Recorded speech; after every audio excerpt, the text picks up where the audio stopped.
บ้านมาตามหาวิสาความรู้จึงได้มาอยู่เวียดนามแดนงามแห่งนี้ซอกหูห้ำเฮียนขีดเขียนหัดอ่านให้ดีอนาคตจะไปได้ดีต้องหูห้ำเฮียนวิสาจะยากเพียงใดหัวใจบ่เคยท้อถอยความฝันที่ลูกรอคอยความสำเร็จกับคืนบ้านเฮาจะคว้าเอามาปริญญากับคืนเมืองลาวพ่อแม่ที่อยู่บ้านเฮายังคอยเป็นกำลังใจ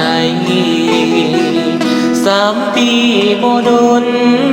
อดทนหัดอ่านหัดเขียนตั้งใจห้ำเฮียนสมกับพ่อแม่สอนไว้จะคว้าเอามาปริญญายังอีกบ่ไกล3 ปีที่ลูกห่างไกลจะคว้าเอาไปกับคืนเมืองลาว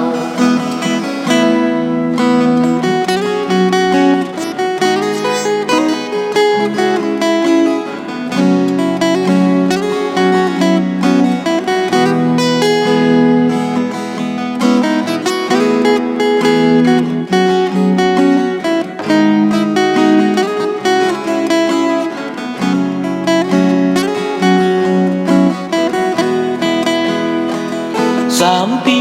บ่ดนอดทนหัดอ่านหัดเขียนตั้งใจห้ำเฮียนสมกับพ่อแม่สอนไว้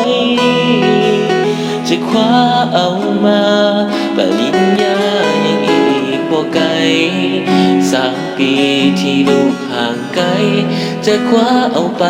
กับคืนเมืองลาวปริญญายังอีกบ่ไกลจะคว้าเอาไปกับคืนเมืองลาว